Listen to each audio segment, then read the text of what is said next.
The CT100 mobile phone is on sale now for only $899. Announcing a revolutionary new discovery about the seatbelt. They gave our cars a personality that made driving feel human, not machine-made. Now, they've vanished without a trace. What happened to the strange little features that once made every ride unforgettable? Swiveling front seats were once the gold standard of convenience and cool.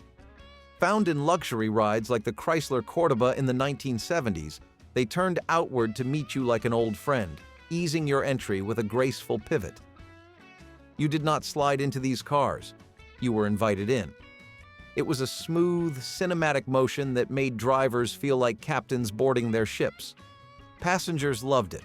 No awkward scooting, no twisted backs, just a simple turn and sit. But as crash safety standards evolved, so did the rules. Swiveling seats suddenly became liabilities.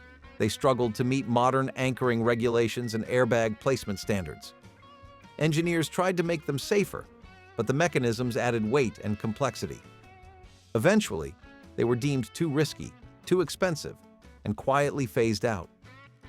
What began as a glamorous welcome gesture ended as a forgotten hazard of the past. Today's cars may have heated seats and lumbar support, but none of them turn to greet you anymore.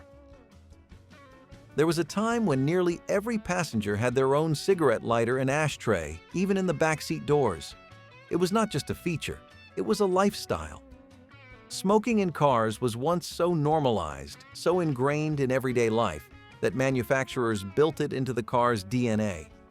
The lighter clicked to life with a satisfying push, and a tiny spiral coil lit up like a beacon. Ashtrays were tucked into armrests and consoles, waiting patiently for a flick of ashes. In luxury sedans, everyone had their own. No need to ask, no need to share. But times changed. As smoking declined and health awareness grew, these features went from classy to concerning. Ashtrays turned into storage bins. Lighters disappeared altogether.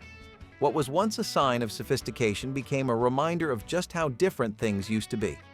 Today, most cars have a single 12-volt socket, and most drivers use it to charge their phones. The ritual of lighting a cigarette mid-drive, now a ghost in the door panel. Long before your steering wheel had buttons and stalks, the high beam switch was on the floor. That is right. Your left foot controlled the headlights. Press it once to flash. Press it again to blind every deer for miles. It was mechanical, satisfying, and a little clunky. But back then, it worked. Especially in trucks and sedans from the 1940s through the 1970s, the floor-mounted dimmer was just another part of driving. Drivers could adjust their lights without letting go of the wheel. It felt intuitive, until it did not. Dirt, rain, and salt wore down the switch fast. In winter, it might freeze. In summer, it might short out. Over time, steering column switches took over, more accessible, less exposed. Technology advanced, and safety won. But some folks still remember pressing that metal button with a steel-toed boot and lighting up the road like a runway. That switch might be gone, but its click still echoes in memories of night drives long past. Crank windows had soul. Every turn of the handle was a little act of control, a quiet, muscle-powered moment that connected you to your car. No motors, no buttons, just gears and your own effort. You could roll it down halfway for a cigarette, crack it a bit for ventilation, or spin it all the way open and let the wind slap you awake. There was resistance. There was rhythm. Kids would race to see who could crank theirs down first. But modern life wants speed and silence. Power windows arrived, and within a few decades, cranks were history. Today, it is rare to find a new car with manual windows. They live mostly in memory, and in a few stubborn base models of work trucks. The crank may be gone, but for many drivers, that satisfying clunk, clunk, clunk still lives in the back of their minds like a song they never meant to forget. Hideaway headlights were the peak of cool. One moment your car looked like a blank-faced beast. The next, it blinked awake, headlights popping out from nowhere like eyes under a mask. It was dramatic, futuristic, stylish. From the Chevrolet Corvette to the Mazda RX-7, these lights were a visual statement. But hidden lights had a hidden problem. They broke. Often. The motors jammed, the panels stuck. On cold mornings, one eye would rise while the other drooped like a winking zombie. And worse, they became a liability in crashes. Designers moved on. Aerodynamics and reliability took priority. What was once a signature feature became a costly annoyance. Today, those blinking eyes are gone. But if you ever saw a sports car squint awake at a green light, you know just how much personality we lost when hideaway headlights disappeared. Vent windows, sometimes called wing windows, were little triangular lifesavers. Located at the front corners of the car doors, they swung open to let fresh air rush in. Before air conditioning was standard, they were everything. Need a breeze without the roar of a rolled-down window? Just crack the vent. It let in air, pushed out cigarette smoke, and added a touch of freedom to every ride. They felt clever, compact, almost magical. But they also leaked. Rain got in, wind noise got loud, and thieves loved them, an easy break-in point. By the 1980s, vent windows were fading fast. Designers favored sleek, unbroken glass. Climate control took over. And just like that, the charming little triangle became a casualty of progress. But those who drove with a wing window cracked open on a warm night? They remember how sweet, simple airflow used to be. Opera windows were all about looks. Small, oval, or square glass inserts on the side of the roof, usually behind the rear seats. They did not open and they did not do much. But in the 1970s, they were everywhere. Found on personal luxury coupes like the Lincoln Continental and the Chrysler New Yorker, they gave cars an air of elegance and mystery. You could not see much through them. They barely let in light. But they looked like something out of a movie, a secret window to a world of velvet interiors and vinyl roofs. These little glass panels did not offer function. They offered fantasy. They suggested something refined, almost romantic, like you were not just driving, you were arriving. And for many drivers, that was enough. These windows turned heads, added flair, and made your car feel like a private carriage dressed for the opera house. Yet with time, the illusion faded. By the 1980s, drivers wanted performance, aerodynamics, and cleaner silhouettes. The flashy extras were trimmed down, and opera windows were among the first to go. They were costly to produce, difficult to integrate into evolving body styles, and did not offer any real benefit beyond aesthetics. Designers moved on, and so did the world. Today, they are rarely seen. But if you ever spot one glinting on a classic car, it is like catching a ghost of 1970s glamour still riding down the highway. A silent echo of a time when form truly triumphed over function. Automatic seat belts sounded like a brilliant idea. Close the door, and a motorized belt would glide along a track and strap across your chest. No need to buckle up, it buckled for you. It was part safety, part science fiction. Popular in the late 1980s and early 1990s, they were supposed to increase seatbelt usage in a time when people still ignored them. These systems were installed to meet government safety regulations without requiring airbags, at least not yet. But there was a catch. The shoulder belt moved automatically, but the lap belt had to be buckled manually. Most people skipped it. That meant the safety system was incomplete and sometimes dangerous. If you were in an accident and the lap belt was not secured, the chest belt alone could cause serious injuries. Malfunctions were common.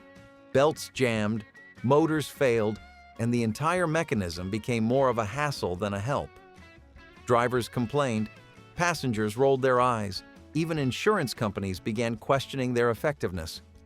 Eventually, airbags became mandatory and offered a more complete form of protection. These robotic belts, once seen as a marvel, were quietly phased out. What was meant to save lives became an awkward footnote in automotive history, a strange in-between stage during a time of transition. Today, very few people remember them fondly, but those who do remember the feeling of being strapped in by their own car like something out of a futuristic cartoon. Hand choke knobs were the kind of thing that made you feel like a mechanic every time you started your car. Before electronic fuel injection, cold mornings meant fiddling with a little knob on the dash. Pull it out to enrich the fuel mix. Push it in once the engine warmed up. It was simple, but it required feel. Too much choke and you flooded the engine. Too little and the car would stall. Drivers learned to listen, to sense when it was just right. It made every ignition feel personal, like a handshake between you and the machine. For many, it was a morning ritual, one more step in the dance of daily life. You had to know your car. You had to understand its mood. Starting it was not just about turning a key. It was a relationship. But technology moved on. Carburetors gave way to fuel injection, which gave way to computer-controlled systems that adjusted everything for you. Suddenly, the driver was no longer in charge of the mix. Engines became smarter, more efficient, and far less hands-on. The choke knob disappeared, and while most drivers welcomed the ease of modern ignitions, some missed the tactile connection. That little knob, now extinct, was a symbol of a time when starting your car meant you were part of the machine, not just a passenger along for the ride. Built-in tissue dispensers were the final touch of class in certain 1950s and 1960s American cars. Found in Cadillacs, Lincolns, and other luxury models, they were often tucked into the dashboard or the glove box area, offering a neat little pull-out slot for tissues. It was not about sneezing, it was about style, clean lines, thoughtful design, and a world where even your tissues had a home. These dispensers were not afterthoughts. They were deliberate. They matched the upholstery, aligned with the dash design, and offered one more reason to feel like your car had everything. Some even came with branded tissues that matched the vehicle. It was part of a bigger trend in that era. Cars were not just machines, they were personal sanctuaries, a place of comfort, elegance, and care. But by the 1970s, they disappeared. They took up space. Tissues got smaller. Drivers carried their own boxes. Designers cut the frills to focus on function. Luxury was redefined, and small niceties like tissue dispensers faded out. Today, nobody expects a factory-installed Kleenex tray. But that old feature whispered something about the values of its time: comfort, detail, and care for the little things. It said, "You deserve softness, even on the road." That sentiment may be gone from dashboards, but for some, the memory of a neatly slotted tissue remains as gentle and thoughtful as the cars that once carried them. Fender-mounted turn signal indicators were once a small but genius addition to your dashboard visibility. Tiny illuminated arrows, often mounted right on the front fenders, let the driver know when a blinker was on, even when road noise or sunlight made it hard to hear or see from inside. It was like your car giving you a visual nod, confirming, yes, your signal is still blinking. Back in the 1950s and 1960s, this was more than a design flourish. It was functional peace of mind. Especially helpful during long highway drives or in noisy environments, these indicators glowed softly, telling you if you had forgotten to cancel your turn signal. But as dashboard displays evolved and turn signal mechanisms became more sophisticated, fender indicators lost their place. People started relying on internal cues, clicking sounds, blinking dash lights. The little arrows outside became redundant. Plus, they added to manufacturing complexity and cost. Eventually, car makers dropped them in favor of cleaner fender lines and less clutter on the body. Yet for drivers who grew up with them, fender signals were a small touch that made a big difference. A quiet, constant reminder that sometimes the simplest features are the ones you miss the most. Car phones bolted to the center console were once the pinnacle of cool. In the 1980s and early 1990s, having a phone in your car was not about convenience, it was about status. Businessmen, real estate agents, and flashy socialites all wanted one. They were heavy, bulky, and often connected by thick, coiled cords. The phone itself looked like a miniature brick with an antenna sticking out the top, mounted in the middle of the car like it was a throne. These phones rarely worked well. Calls dropped constantly, and signal strength was unreliable unless you were in a major city. The cost was outrageous too, with installation fees, monthly charges, and per-minute rates that made even a short call feel like a luxury. But that was the point. It was never really about the conversation. It was about being seen. Pulling up in traffic with one hand on the wheel and the other holding a car phone? That was the move. It screamed success. But like most tech trends, it faded fast. As mobile phones became smaller, cheaper, and more powerful, these bolted-down relics looked downright primitive. By the late 1990s, the car phone was history, replaced by the very devices that once copied its swagger. Retractable radio antennas were like little magic wands that announced your car was ready to rock. The moment you turned on the radio, you would hear that soft electric hum, and up came the thin silver antenna, rising proudly from the fender. It was theatrical, precise, and oddly satisfying. Some even retracted with a gentle swoosh when you turned the car off, as if tucking itself in for the night. For decades, these antennas were standard on everything from sedans to sports cars. They brought in clearer signals and looked sleeker than those stiff, permanent rods. But the magic came with problems. They were fragile. One wrong car wash or accidental bump, and the whole thing bent or snapped. Worse, the motors would wear out. You would get half an antenna or one stuck halfway. And in cold weather, forget it. Eventually, fixed stubby antennas and embedded window wires took over.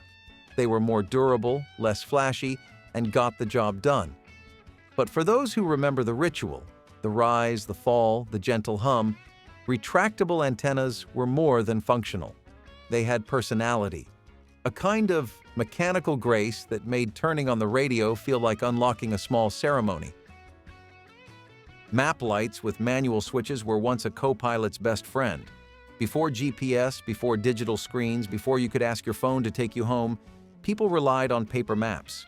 And when the sun went down, those maps became hard to read. Enter the map light, a small, focused bulb mounted in just the right spot, often above the glove compartment or embedded in the rearview mirror housing. It had its own switch, separate from the dome light, so you could turn it on without flooding the cabin with glare. For long road trips, it was essential. The passenger could trace routes, check exits, or fold and unfold maps without distracting the driver. Some models even had dimmers to protect night vision. But as navigation changed, so did the need. GPS units with backlit screens made paper maps obsolete. Smartphones finished the job. The manual map light? Forgotten. Today's interiors have ambient lighting and digital displays, but few still offer a dedicated map light. For those who drove before the touchscreen era, that little lamp meant control and confidence. A small glowing beacon in the dark that helped you figure out where you were and where you were going. Curb feelers were the kind of feature that looked silly but saved your car. Thin metal wires or spring-loaded arms attached near the wheel wells, they hung low and stuck out just enough to scrape the curb before your tires did. That scraping sound was your signal. You were too close. In the 1950s and 1960s, when white-wall tires and gleaming hubcaps were everything, curb feelers kept those expensive rims pristine. They made parallel parking easier. They gave new drivers a bit of confidence. Sure, they looked like whiskers, and yes, they sometimes made an embarrassing screech when you parked. But they worked. Unfortunately, they also broke easily. They rattled. They rusted. And as design evolved, they started to clash with the cleaner lines of modern cars. Electronic parking sensors and backup cameras arrived and made feelers obsolete. But some old-school drivers still swear by them, especially on classic cars. Because while your modern car might beep at you, curb feelers spoke with a scratch. And for those who remember them, that sound was a weird kind of comfort. Dashboard clocks that needed winding were a relic from a more hands-on era. Built right into the dash, they looked like miniature wristwatches with little crowns for adjusting time. These clocks did not rely on electricity or batteries. They ran on gears, springs, and your effort. Drivers would wind them every few days, turning the knob with care, making sure the ticking stayed steady. It was one more small responsibility, like checking oil or adjusting mirrors. But the clocks often lost time. A minute here, a minute there, until suddenly you were 5 minutes late. In winter, they slowed down. In summer, they sped up. But people kept them wound anyway. Because it felt right. It felt civilized. Like your car was not just a machine, it was a companion that needed attention. Eventually, electric clocks took over, then digital ones. And now, most people just glance at their phones. But there was something about seeing the second hand sweep across that tiny face, set into polished wood or chrome, that made a car feel alive. A winding clock was not perfect, but it was personal. A little ritual in a dashboard full of knobs and gauges. Chain steering wheel locks were the brute force solution to a problem that kept growing: car theft. Before smart keys, chip-based immobilizers, or GPS tracking systems, people relied on cold, hard steel to protect their vehicles. These devices were simple: a long, heavy metal bar or chain that attached across the steering wheel and locked into place. Some versions also connected to the brake pedal or seat frame, making steering virtually impossible unless removed. The most iconic of these devices was the club, which exploded in popularity during the 1990s. People would snap it on with a loud click, pocket the key, and walk away knowing that even if someone hot-wired their car, they could not get far. It was not elegant, it was not high-tech, but it worked. Still, these devices had flaws. They were clunky and could scuff or damage the steering wheel. The keys were easy to lose, and clever thieves eventually found workarounds, sawing through the steering wheel, freezing the lock mechanism, or simply being faster and more determined. But for years, these bars were a deterrent that gave drivers peace of mind. Today, cars come equipped with alarm systems, encrypted key fobs, and apps that can disable your car remotely. But in the days before digital security, there was nothing quite as reassuring as the cold, metallic barrier across your steering wheel, a symbol that you were not making it easy for anyone. Headlight dimmer sensors in the 1950s felt like something out of a futuristic comic book. Introduced by Cadillac and marketed as a premium luxury feature, these sensors were among the first automated systems built into cars. Mounted on the dashboard, a tiny phototube sensor would detect the headlights of oncoming vehicles and automatically dim your high beams. No need to reach for a switch. No need to take your hands off the wheel. Just smooth, courteous driving, at least in theory. The promise was elegance and safety rolled into one. But reality often lagged behind. The sensors were primitive by today's standards. Some were overly sensitive and dimmed at the wrong time. Others were not sensitive enough and failed to react. Reflections from signs and bright city lights could confuse the system, and many drivers found themselves constantly overriding it manually. Still, it was a bold idea, one that hinted at what cars would someday become. The technology may have been clunky and unreliable back then, but it laid the foundation for today's advanced driver assistance systems. Modern vehicles now boast headlight automation powered by sensors, cameras, and computers with much greater accuracy and efficiency. But it all began with that humble phototube in a 1950s Cadillac. Even if it dimmed the lights at the worst possible time, it represented a moment when cars started to think for themselves, an early spark in the long road to smart driving. Column shifters, affectionately known as three on the tree, were once a defining feature of American driving. Instead of a gear lever between the front seats, these shifters were mounted directly on the steering column just behind the wheel. With a simple upward or downward flick, drivers could move smoothly through 3 forward gears and reverse. The design freed up floor space, allowing for wide, uninterrupted bench seats up front.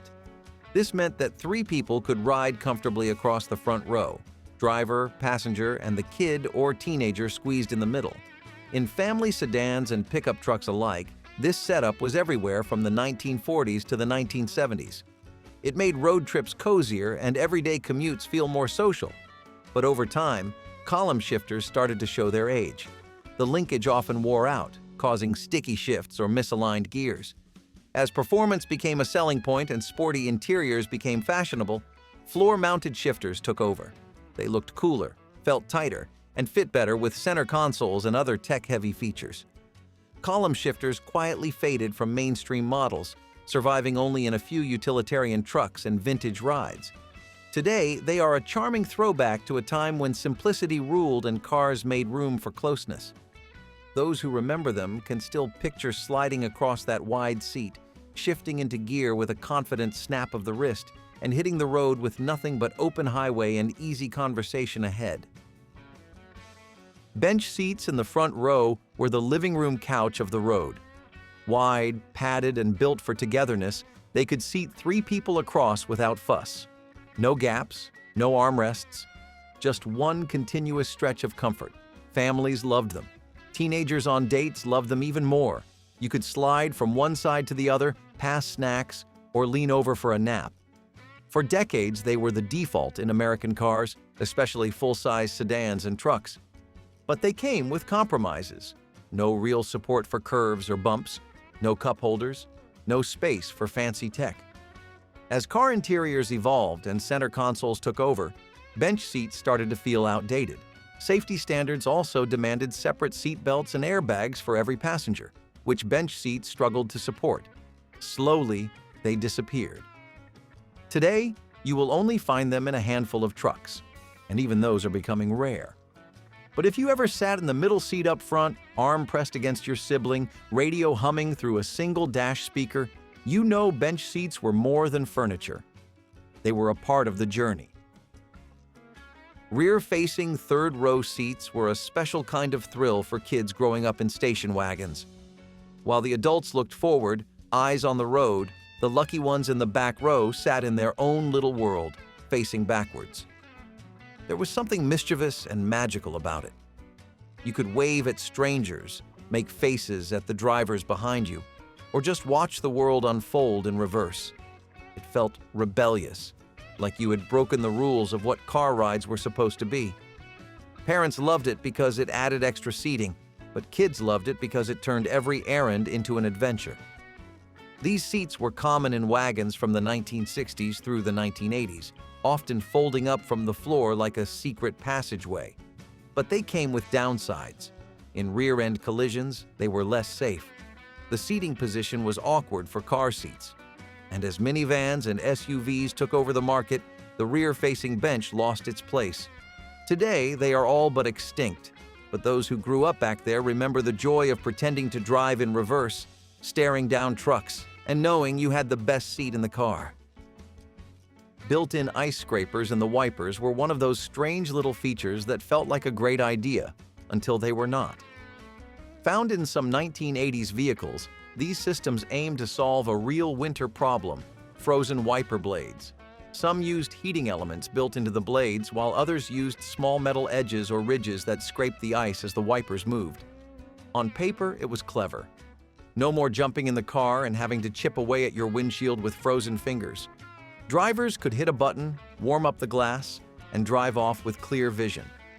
But in practice, they struggled. The heating elements were weak and prone to failure. The little scraper ridges wore down quickly. And worse, if the system malfunctioned, it could actually scratch the windshield or burn out entirely. Over time, drivers turned to better solutions, like heated mirrors, defroster grids, and improved all-weather wiper blades. They promised a quick fix for brutal winter mornings, offering drivers a high-tech solution to frozen wipers and icy windshields. But more often than not, they just became another unreliable gadget, burning out, scratching the glass, or failing when you needed them most. In the end, a good old-fashioned scraper and some patience outperformed the very system meant to replace them. Today, built-in scrapers have disappeared, but the memory of trying to beat the ice with a wiper alone still lingers for anyone who spent winters battling frozen glass and bitter cold starts. Underdash record players were Chrysler's ambitious attempt to bring vinyl records to the road with a feature called Highway Hi-Fi. It sounded like something out of a dream, your favorite records spinning beneath the dash while you cruised along the highway. But dreams and potholes do not mix. The idea debuted in the mid-1950s, promising a premium music experience that went far beyond the crackle of AM radio. The system used special 7-inch records with longer playtimes, designed specifically to handle some of the road's roughness. But even with heavy tone arms and spring-mounted players, bumps and vibrations still caused skipping. Changing records while driving was a safety hazard in itself, and the whole setup took up valuable space under the dashboard. Add in the fact that you could not play regular LPs, and you had a system that was both limited and fragile. It did not take long for tape players and eventually compact discs to offer better alternatives. Today, the highway hi-fi is a charming relic, part of a brief moment when we tried to blend old-school sound with the freedom of the open road, one wobbling record at a time. Pneumatic suspension leveling systems once felt like futuristic wizardry. Using compressed air to raise or lower the ride height, these systems promised a smooth, balanced drive no matter the load. Whether your trunk was empty or filled with suitcases, the car would adjust itself to stay level. Luxury brands embraced it in the 1970s and 1980s, pitching it as a perfect ride every time. And for a while, it worked. The sensation of floating down the highway on air was genuinely impressive, but the systems were delicate. Airbags leaked, compressors failed, valves clogged, repairs were expensive, and many cars sagged visibly as the system aged. In cold weather, the airlines could freeze. In hot weather, components wore out faster. Eventually, reliability concerns outweighed the comfort benefits. Modern suspensions use improved electronic controls and adaptive dampers, which are more efficient and less prone to failure. But there was something special about that self-leveling hum, the quiet hiss of air, and the idea that your car could breathe its way into balance. Pneumatic suspension is not completely gone, but its early forms are now more memory than reality. Drop a comment with the weird car feature you miss most, then like the video and subscribe for more rides back in time.